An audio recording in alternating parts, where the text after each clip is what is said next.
Welcome, guys. Thank you very much for joining us today on on my very first episode of Creators Anonymous, where we like to talk to people behind the camera, behind the computer, behind the board, the soundboard, and just really get their insight on the media industry. There isn't one set path to actually making it into the media industry. There's many paths, and joining us today is Mr. Paul Brisske. I'm really happy to have you here, man. Hey, thanks, man. Thank you for having me. And Oh, congratulations on your first episode. That's exciting. thank you.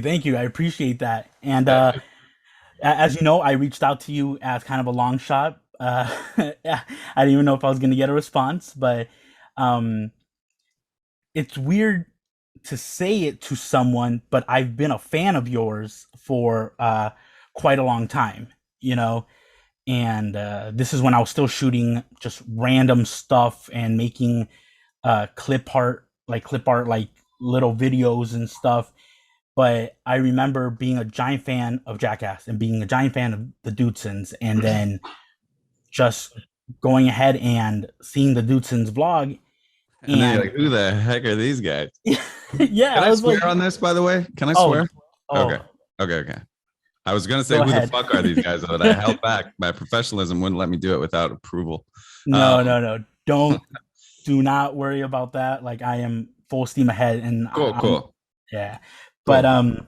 so so Paul here, he is, I first saw him as an editor. He used to film the Dudesons vlogs along with two other editors there, and he has his musical group. That Kid Is You. They just, if I'm not mistaken, you guys just dropped Argentina, which is a new album, correct? We did. Yes, that is correct. Awesome. I listened through it. I loved it. Thank you. Amazing work. Thanks, dude. And as of recent, they also had you also had a YouTube channel that was called The Boyfriends. I watched all That's those right. videos as well. That's Uh, right. we'll we'll get into that later. Hell yeah. I can't wait. And currently you're on the you're working for Stevo, right? Correct. So I currently work for Stevo, and I produce and I'm on his Stevo's Wild Ride podcast. Yes, and I see you there as well. Yeah. Man, you have so many projects under your belt, and I admire them all, and I can honestly say when I started watching the Dudesons vlogs and I saw how you guys were willing to kind of like step into being in front of the camera, but I knew you guys were also working behind the scenes, Uh-huh. like late night editing and stuff. Right. And I admired that, and that's like kind of what pushed me to like, okay, I don't have to go this one route of like, being some like I don't know your educational history, Uh-huh. but like before, like when I would look at any media job, it's like, oh, bachelor's degree required, and I'm just like, I can't sit down in a class for too long, and Yeah. I'm not saying that that's not a route to take, but there are other routes, and so I went like some alternative routes, and eventually started working in media, and I can honestly say it's for that vlog. It's probably the first vlog where I saw people really, stepping out from behind the camera and interacting. And how was working there for you? That's cool. Well, first of all, thank you for all the kind words you said at the beginning. And I don't get reached out very often for podcasts and stuff. So it did tickle my ego a little bit. I was excited when you hit me up. I was like, oh my God, this guy wants me on his podcast. That's kind of cool. So don't yeah. Anyway, just thank you. Thank you for all that. But yeah, so with the Dudesons, like how did we end up coming in front of the camera? How did that happen? Yeah, Like, yeah. Mhm. well, so JC and I were working at a furniture store, and then this is just how we got the job in the first place. Was like kind of lucky. Like it was just through a friend that was like, "Hey, these guys, the Dudesons, need an editor. Like, are you free?" And like we literally like put the couch down and we're like, "Yes, we're free." Well, first they hired JC, but JC was like, "I can do it, but in about a month I go on tour," because he had a tour with our friend Cap Callis. So, but don't worry, when that happens, my buddy Paul is going to sub for me. And so then JC got the job, but then he went on tour. I came into sub, and like I quit my job when I started subbing. I was like, I'm just going to go all in on this like opportunity or whatever. And then I worked, but then JC came back from the tour and I just stayed. Like I just didn't, I just kept showing up and they kept paying me. Like there was no conversation or anything. And I would even say to the guy who was like kind of managing the, day to day. And I was like, am I still good here? He's like, hey, just keep showing up. They keep paying you. I don't know. So anyway, we were just editors then for a while, and that was great. And how it happened that we came in front of the camera was HP and Yarpy, two other Dudesons. There's four of them. So mostly we were working with Yuka and Yarno. They were kind of like our main bosses. But HP and Yarpy came and visited, and we all got along swimmingly. And they like, as a joke, left like they had all this pocket change from their trip of American coins, so they left these coins here, and they were like left a note like, hey guys, don't spend it all in one place, like this is for you, like we wanted you to have this. And it's just like 35 cents or something. It was funny. So we made a video of just like making fun of the Dudesons, like, oh, welcome back to the vlog, here we go, we're gonna see what we can do with 35 cents. And we walked, and we just kept kind of like making fun of them and whatever. And we walked to the store and we bought beers, and we were like, if you chase your dreams, you can get drunk at work, and whatever. And so then we just did that to send to HP and Yarpy, and like just as a joke, but then Yarno saw it and he was like, we should put this out. And we were like, oh. So then that's what started like the editors vlogs. It became like every now and then we would do an editors vlog where it'd just be us, and that was mostly out of like Yuka's schedule wasn't always available to film. So sometimes we just had to do an editor's vlog because Yuka was too busy trying to sell TV shows and stuff.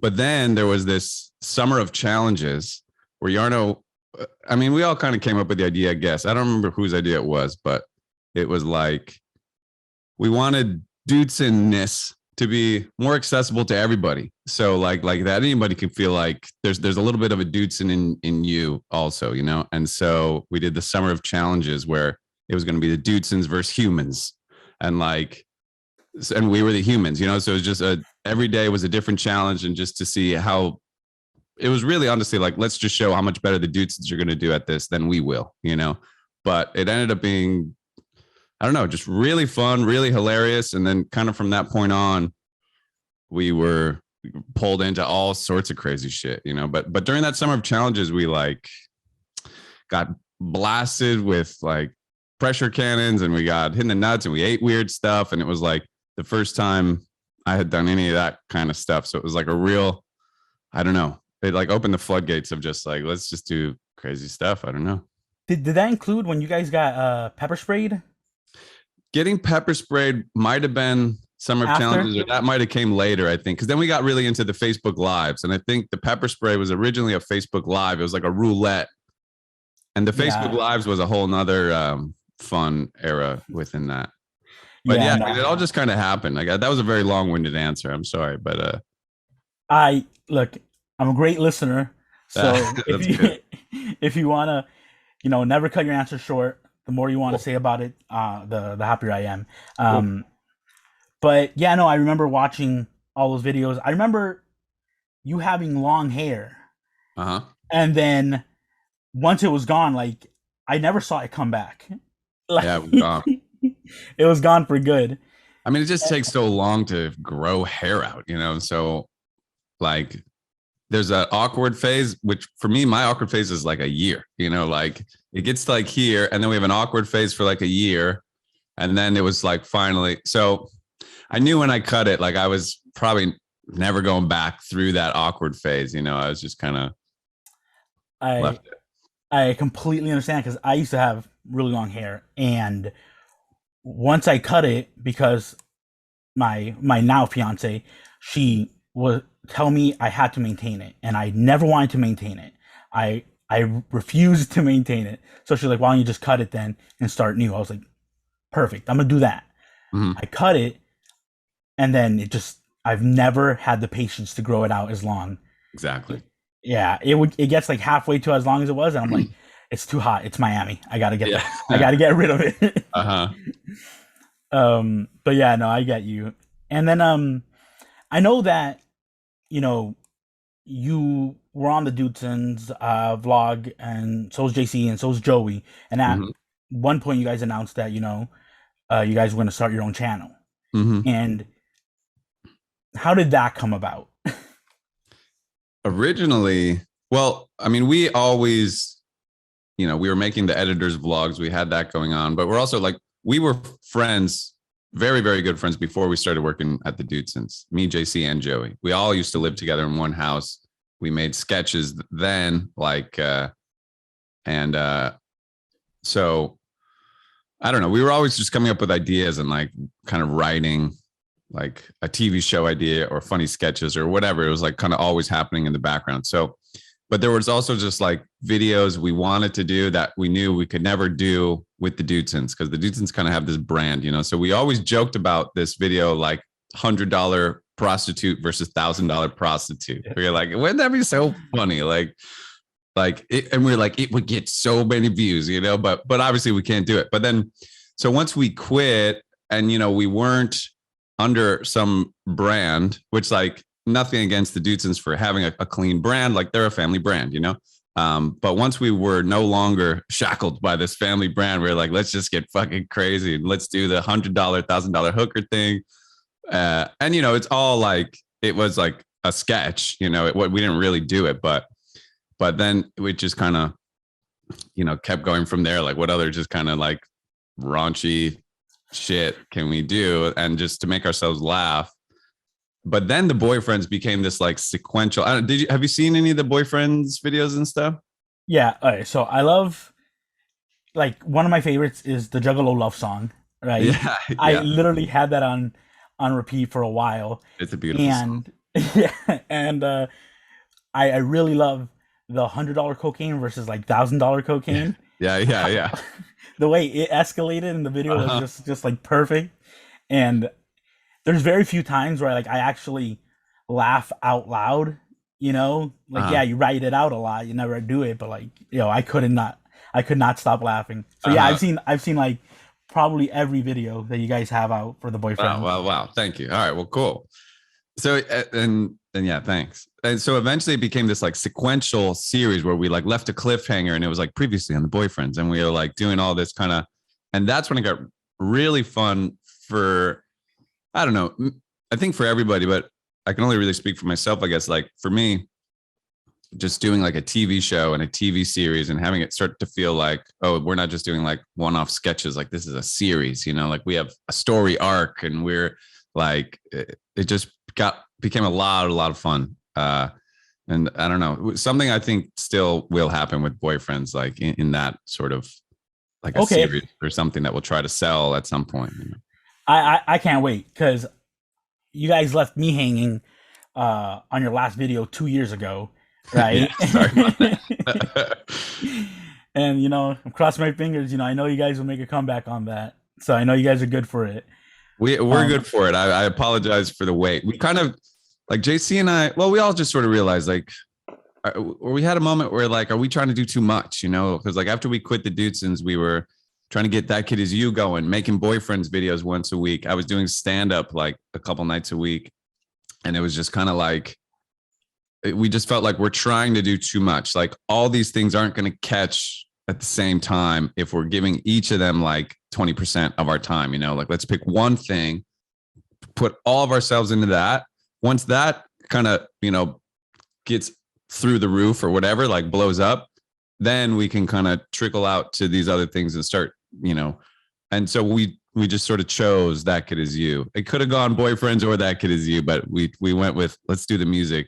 um and so anyway, so as we're working on That Kid Is You, and we get some more momentum, we will look back at the boyfriends and ignite that fire, reignite that fire. all right, perfect. I can't wait. Yeah, that's But the plan.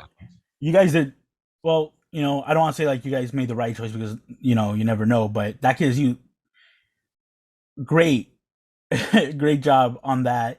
I'm a big fan. Um, Thank you.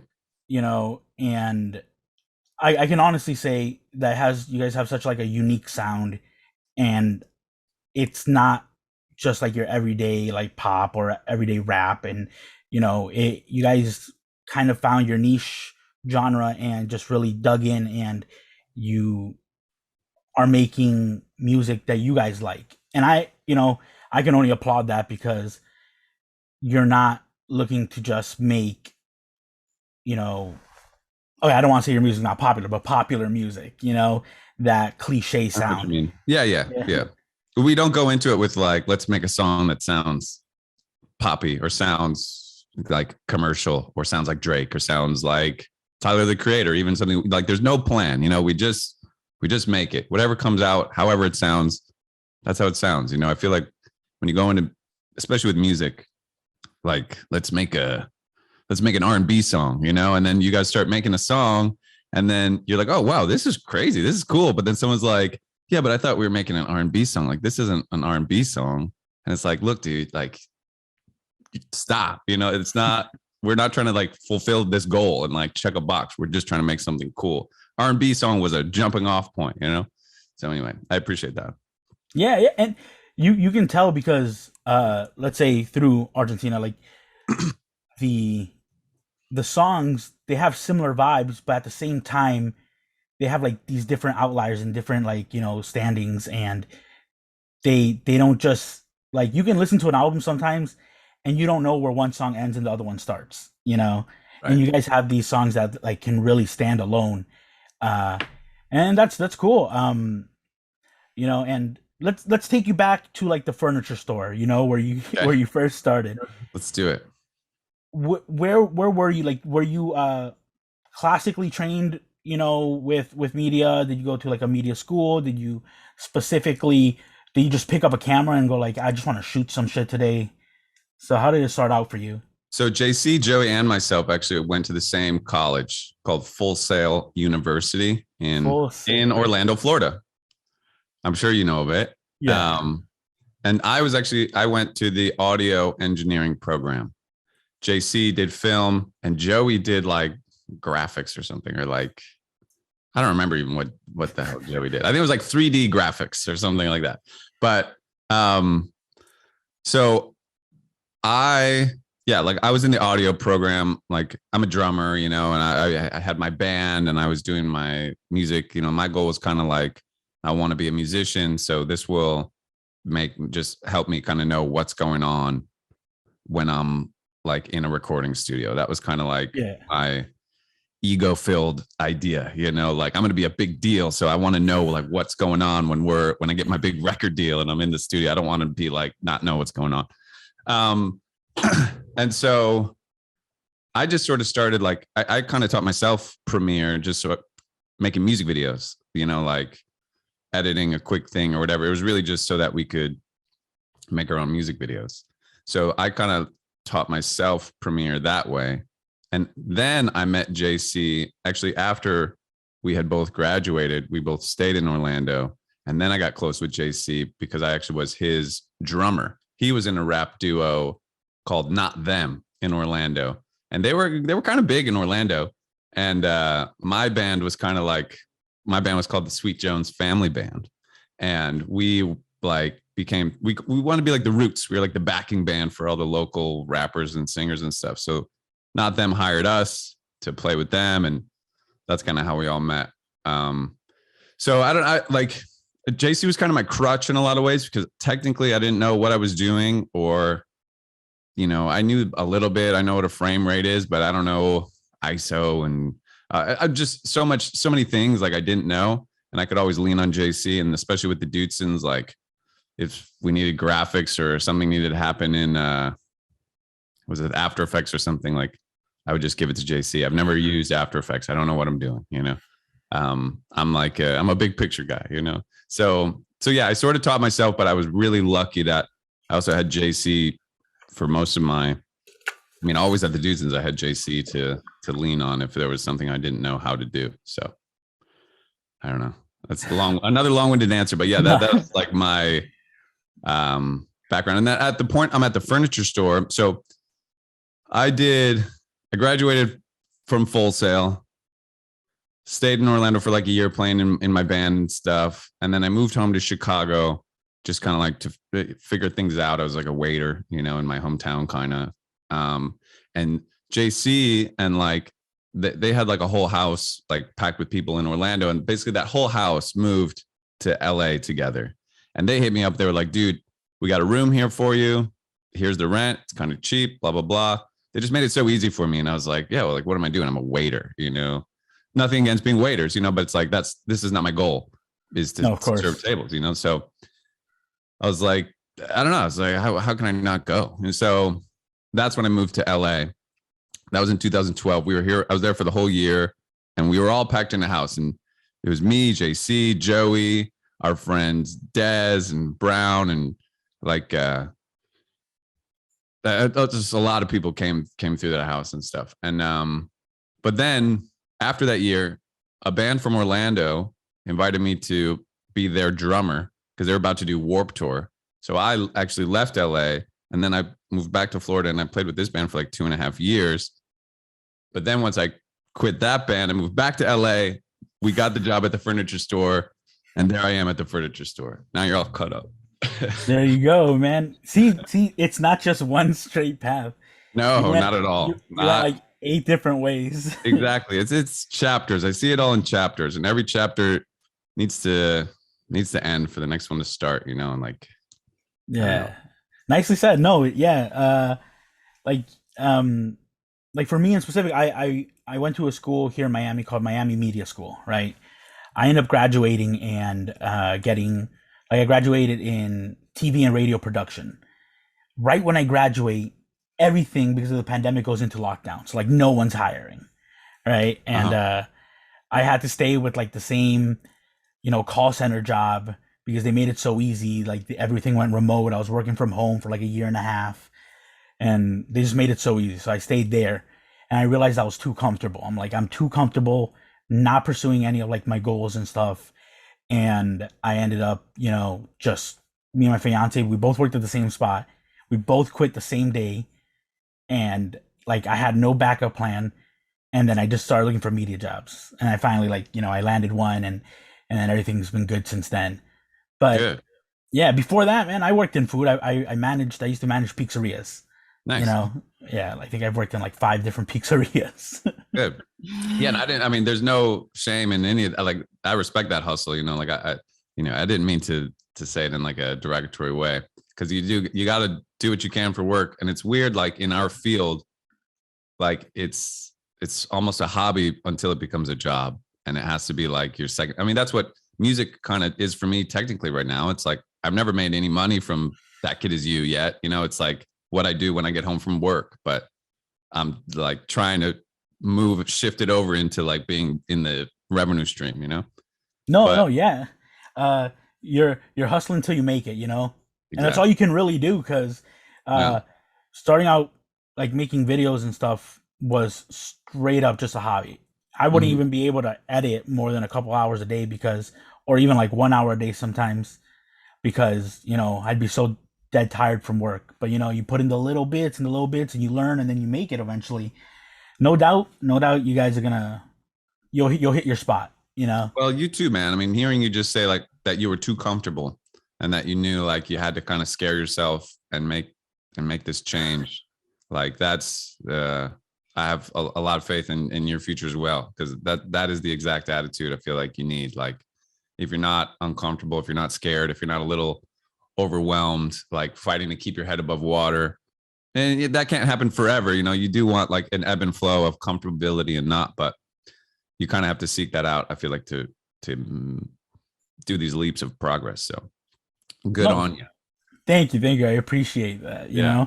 Um, and yeah, it's you do those odd jobs here and there. I've done like weddings, I've done like baby showers and stuff, and Mm-hmm. then you hit your flow. You hit your flow, and like like with this new album, guaranteed, you guys. I see the direction you're going, and you're hitting your flow, and you're gonna get there, and it's gonna be dope, man. No Appreciate lie, it a lot, dude. you gotta. First time you sell out, big stadium, you know, you gotta invite me. I gotta be backstage. I'm not one of Yeah. those that's like, oh no, I'll pay my way into your no, like hook me up, man. I'm so down. Like, Yeah, yeah. All right. I mean, you're gonna have to remind me, but dude, let's do it. You're in. You're on the list. Perfect, dude. I've never been on any good lists. Now, like, this is the first good Yeah, list. yeah. Okay, good. You pre-ordered your backstage pass for when we sell out Madison Square Garden. There you go. Perfect, dude. Um, but so I know you guys. I know you got a lot of things working, a lot of things, moving around. How do you keep things kind of like organized? Because I know you're doing the Steve thing. You're doing Wild Ride, and I know when I watched the episode with Mark Cuban, you talked about like setting boundaries. Like, was that something that you had to like learn the hard way? Or Yeah. Well, yeah, a little bit. I mean, when I worked at the Dudes I had no boundaries, and like, which is fine. I mean, that's kind of just where I was in my life at that time. I was like, I will live here. Like, whatever we got to do, I'm your guy. Like and like I would stay overnight editing, like take a 3-hour nap on the couch. Then it's like 8 o'clock. Like, Joey and Al are showing up for work the next day, and I'm just up, and I'm like, here we go. Like, we're back. And I did that for, I don't know, a couple of years.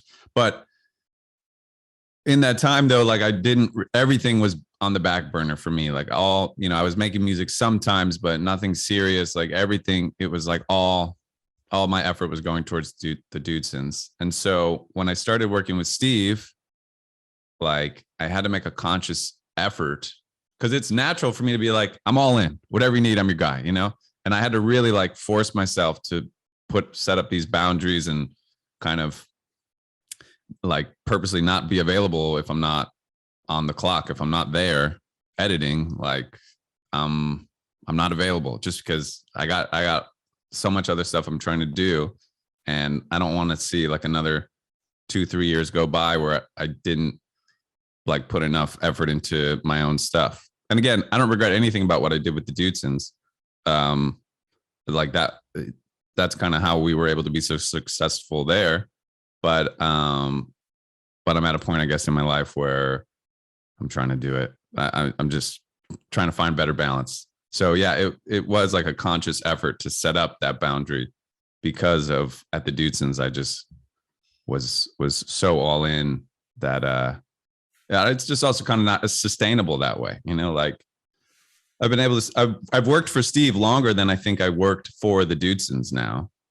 And it's like, I'm not burnt out in any way about working with Steve. It's all been very manageable. So I respect that, man. I respect that. Like, there's so many times where I find myself bringing work home with me, and then it ends up feeling like I never left. So it's like I get off the clock, I go home, I work some more, I go asleep and do it all over again. And it's like I feel like I've been working for like a full 24 hours, mm-hmm. Uh, honestly, and like you say, I don't regret it. Like, I don't hate it or anything, but like sometimes I do wonder how long can I keep that up, you Yeah. know? Yeah. And you have to do it sometimes. And like I've had to compromise those boundaries at times. You know, they'll be like, hey, can you just answer a fucking email? Like, I know it's Saturday and I know like you're the like, I'm not at work guy, but like it's going to take you 2 minutes. Like, just look at your email. Like, Scott, I get a lot of those texts from Scott, justifiably so. So, you know, I have had to compromise sometimes. And I don't know, it's a tough game, or it's a tough tightrope to have that balance, because you also don't want, like, I don't want Steve to feel like disrespected, or like I don't appreciate this job, or like I think I'm better than this, or oh, it's all about me. Like, he pays me a very fair rate to do a pretty simple job, and it's like he's the best, you know. So there's also like, you know, that's been a challenge too. Like when that Mark Cuban thing came up, I was like, oh shit, like, are we cool, you know? And I talked to everybody after that. I was like, is that okay though that I am that way? And they're like, oh, you know, you're good. But then like that kind of opened up the conversation, and we have talked where he was like, look, dude, it would be nice if you would answer a fucking email every now and then, you know. Like I was like, okay, I'm sorry, you know, like. Yeah, so it's like you do kind of learn. It's a balance, you know. You have to. You can't do it with like ego, or with like, nah, like, you know, it's a hard fucking line. You have to be willing to compromise a little bit, but still put effort towards like keeping the boundary. And as long as there's effort there, there will be some level of a boundary. And that's good. But also it's easy for me too, because I can't take a lot of my work home. Like at Steve-O's house, there's this giant hard drive of like 100 terabytes of footage. I don't have that, you know, at my house. So if I'm not there, there's not much I can do other than answer an email. So Yeah, no, I've seen his setup and it's nuts. Like yeah, it's crazy. no, it's cool. It's inspiring. Like You dream, right? Like you just dream a little, like yeah, exactly. one day. Yep, definitely. Yeah. Yeah. Has there been like ever, on Steel's side, on the Dudson side? I know you've done a lot of crazy things. Has there ever been anything that you're like, I don't want to do that? Like you step back, uh, maybe fear of like getting injured, or maybe fear of something else. But has there ever been something where you like kind of like step back and you're like not fully willing to commit on that one? Yeah, for sure. With the Dudesons, yes. With Steve, no. But with the Dudesons, yeah. Like, I mean, I was much more on camera with the Dudesons, but anytime we like jumped off of some high shit, like JC jumped off the roof of the garage onto some cardboard boxes, like I would never do that. Never ever. Jumping off of high things. I mean, we were, we got like kind of into parkour at one time. I don't know if you were paying attention. And then like, so we started like jumping off of stuff and like doing like a backflip off the balcony. And like we would literally, I think one time it was like at least 45 minutes. I just stood up there and everyone's like, come on, you got it. Come on. I'm like, whew. And literally 45 minutes, I just stood there. I'm so petrified of jumping off of high things. So that's kind of like, that's where most of my lines were drawn. Also, one time a guy came and like properly brought a taser gun, like to, not like a stun gun, but like a, the things inject in you. And I didn't do it. And I regret not doing it. Oh, like, you regret it? I regret it. I don't know. Yeah. Cause it'd be cool to be able to say like, yeah, I've been tased. Cause I like being able to say I've been pepper sprayed. I've broken a bottle on my head. I've been bitten by a baby alligator, but never got tased. Well, bring it up, man. I'm pretty sure Steve wouldn't mind tasing you, man. Like, maybe. Yeah. Cross that one off, Yeah, it's possible. It's possible. Well, man, like, where do you see yourself, like, going from here? Like, I know that like you got your music going and everything, and you have like a lot of projects. And do you see like a set goal in mind right now, or is it just day by day trying to just move forward? No, I mean, day by day, it is like just at least take one step forward, like I just feel better about what I'm doing that way, but I think my larger goal right now is to like sort of be my own boss, like not have a boss. As much as I love working for Steve, I'd still kind of rather not, I'd rather just be home and have my music pay my rent, so to have my music. I also have a podcast I do with my fiance called the Elk Lodge. To have my own things that I do become my income is like the next big checkpoint that I'm working towards. So that's like the big goal. I don't know when that, but yeah, I'm furiously working towards that. Well, that's a great segue into the next thing, the Elk Lodge. Because I love your podcast. I need it to get bigger so you can have crazier and crazier people on. I feel like you guys have such like nice rapport. You guys work off each other so well. And like I just saw, I went back and I saw the one with your friend, I'm sorry, it slips my mind. The name slips my mind. He owns the coffee business. Oh, Parker Slade. Parker, there you go. And I felt it sounds weird, but I felt like I was in the room there listening to like just old friends having like a good time and a good conversation, and like it was so enjoyable. Wow, and I know that like is gonna get big as well, man. you know, watch out, Joe Rogan. Nah, Joe Rogan's a little. No, but I mean, you got to set stupid goals like that. Like, yes, watch out, Joe Rogan. You know, like that's my attitude towards it. Like, we'll make Joe Rogan look like nothing, and like maybe we won't, but that is my goal. And like, I don't know how else to operate other than like a crazy goal. You know, like what's the point of trying to just be like half as big as Joe Rogan? Because then you're gonna end up 5% as big as Joe Rogan. But if I try to be bigger than Joe Rogan, maybe I'll end up 2/3 as big as Joe Rogan. You know, like you're probably going to come up short. You know, like you got to set an unrealistic goal. It's almost like, I mean, this is an anecdote, but like I picture two people. One guy says, I'm going to run 1 mile. And one guy says, I'm going to run 100 miles. And so the guy who running 1 mile, he runs about, completes 100% of his goal. He's successful. The guy who said, I'm going to run 100 miles, tries his hardest, but he only runs 4 miles. He fails miserably, 4% of his goal. Yet he's 3 miles ahead of the guy that succeeded. So like, what is success? You know, like it's not about fulfilling your goal. It's about having a goal you're never going to reach and trying as hard as you can to get there.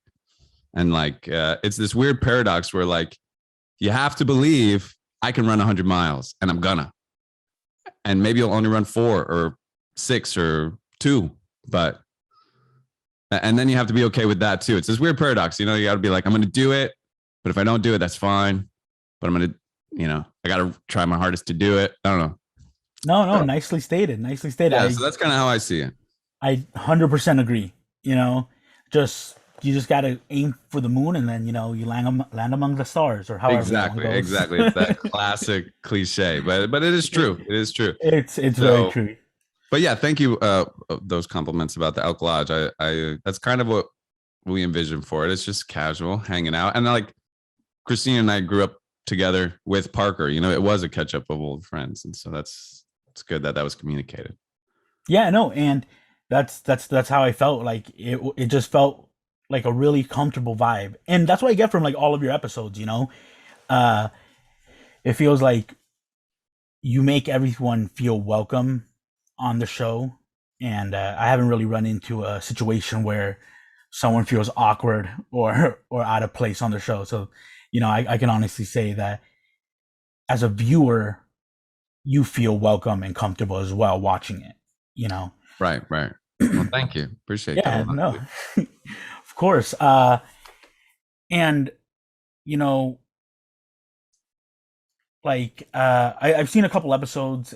I want to know though, because maybe I missed something, or why the Elk Lodge? Hmm. So our street is Elk. We live on Elk, but we were looking for a name, and we were just kind of in that mode, like we need a name for the podcast, and so we were like, all right, in the next couple of weeks, we'll just kind of keep our ears out. Names just kind of come up, and you're like, oh, that's it. So Elk Lodge was just like a placeholder name because we wanted a name that meant nothing. We didn't want it to be like the Happy Fun Time or like the music chat or whatever. Like we didn't want it.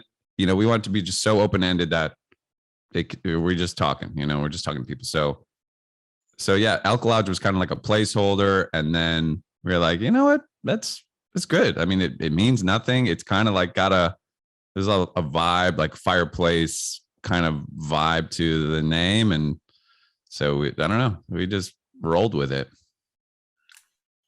Well, it worked out. It's exactly what you wanted. Yeah, exactly. It's like, and people are like, well, I don't know. Yeah, it's a vague name. Vague, very vague. It doesn't like close you into having to have only certain guests and stuff. Uh, I wanted like kind of like the similar thing with Creators Anonymous, but being a creator is so vague as well. It Mm-hmm. could be anything. You can be Yeah, absolutely. a musician, a writer, anything, and that's kind of what I wanted, because I want to just like hit every spectrum. I want to hit everybody, and I knew 100% that I wanted you to be like my first guest, because you That's do great. have that vibe, man, and you've dipped your toes into all those different aspects of being a creator. And shit, I didn't know you went to Full Sail until now, but Mm. that's dope. A long time ago, I wanted to go to Full Sail, and then I, you get caught up with life, and then I started working in pizzerias, and then You, you made the right call. I'll just say that. Like, I'm glad I went to Full Sail because I wouldn't have never met JC or like all these incredible friends and network that I have. But I I don't recommend it to people because it's so expensive and really like you don't learn anything you can't learn on YouTube or like or just get a job. Like if you want to work in a recording studio, like find a recording studio, give them like say here's 10 grand. I'm gonna hang out. I'm gonna be your like new intern. I'll pay you 10 grand, and you're gonna end up learning way more than if you give Full Sail 70 grand or whatever the fuck it is. So it's like I think you made the right call, and there's no shame in not going to Full Sail, I guess is my point. you're not the first person I've heard say that about Full Yeah. Sail. Like, I knew someone who graduated from Full Sail that literally told me, he's like, I literally learned like everything I learned. I could have learned with like a $70 bill for the internet and a cheap laptop on YouTube, Mm-hmm. and like that's everything. But it's also the title, Full Sail University or whatever, and uh, he had a good time. He doesn't regret it either, but Yeah, exactly. I had a lot of fun, but I've never got a job and someone said like, "Oh, Full Sail. I think we should hire this guy." They just go like, "Can you?" I mean, at this point, it's been like, "Hey, I worked with you before. Like, let's do it." Like nobody ever gave a fuck that I worked at Full Sail. I've got nothing because of Full Sail specifically.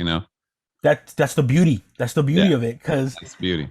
honestly, like on my resume, it says my school, Miami Media School, Mm-hmm. and I've gotten more like, "What the fuck is that?" Instead of like, "Oh wow, you went to a media school." I've Mm-hmm. had more people ask me like, "Hey, show me a video you've made," and I'm like, "Oh, okay, here you go," and they're like, "I like this. Yeah, yeah, okay, Yeah. you're hired," and Yeah. that's about it. I think people are savvy enough to know that like some 12-year-old who's never even gone to high school might be your best hire, like if they know what they're doing and they're like passionate about it. So I don't know. It's a yeah. You didn't We do it. You didn't make any mistakes not going to Full Sail for sure. Well, that's good to know. And Yeah. and you're right. We live in a generation where it's like, man, you got kids who are like TikTok. You have kids who are doing like full production videos Mm-hmm. on their cell phone, Right. and I'm like, man, I need to get that kid to teach me, because Sure. like they're doing some wild stuff. Yeah. And it's become so like it's just inherent and it's just second nature to them to like edit something or do some crazy stuff. It's kind of cool. No, yeah, it's definitely cool. Um, well, you know, uh, I'm gonna go ahead and just let you know, like I'm really happy that you not only answered me back like on my message, but were willing to come on and talk with us today. Really give your insight and like your story, and that's what this is all about. This platform I wanted to create was about just giving the story of like the people who aren't usually on camera, that don't get the FaceTime as like other people that they put in the effort to kind of push and promote, and you know you're you've definitely come on and done that, and like I really appreciate that. uh is there anything you want to plug, like any upcoming singles or music videos in general, or tours or anything like that? No, I mean we covered it. That kid is you. Elk Lodge podcasts. You know what it is, and Creators Anonymous. I mean, this is cool, man. Like, how long did you want to start this versus now this is day one of shooting it? I've wanted to start this for just like a long time, Yeah, I was and the same way with mine. yeah, and like all these things come up because you start saying like, I'll start it when like I can build the proper marketing for it, have a proper studio, have the proper microphones, lighting, all those things, and it all gets set back because you never actually get to that point where you feel fully comfortable doing it. Right. And for me, like I put it off for so long, I woke up one day and I was like, man, no, I want to do it like now. I want to do it. Like, why am I waiting on Right. doing I was it? just saying, it's like, what am I waiting for? I don't like, yeah. Exactly. Like, am I gonna have someone that's gonna like stick their hands out and be like, "Hey, look, let's do your podcast"? And like Right. I just jumped right on board. So Yeah, I, exactly. I said, screw it. I have this goal, this vision that I have in mind. I'm just gonna do it. I got my regular microphone, I got my lights, and I got this pop up backdrop. Boom. And I That's all you said, need. that's all you need. I said, let's go for it. And I said, while I'm taking these long shots, let me just go send out this message. I sent it out. You answered. Hey, I couldn't be happier. And it turned Cool. out just chef's kiss. You know what I mean? Like it turned out great. Yeah, good, dude. This was fun, man. And yeah, congrats. I can't wait to see this thing grow. I appreciate that, man. And I'm gonna go ahead, guys. I'm gonna link the Elk Lodge. I'm gonna link, the Kid Is You and their new album, Argentina. Go give it all a listen. It's so dope. You won't regret it. Uh, and go ahead and like, subscribe, share, do everything, and just give this podcast a little love. I'm gonna keep making them. You watch or you don't, you share or you don't, it's gonna keep getting made. You know, that's as much as I can say about that. But everyone, Paul Brisske, thank you very much for your time, and have a great day. My pleasure, Michael. Thank you for having me.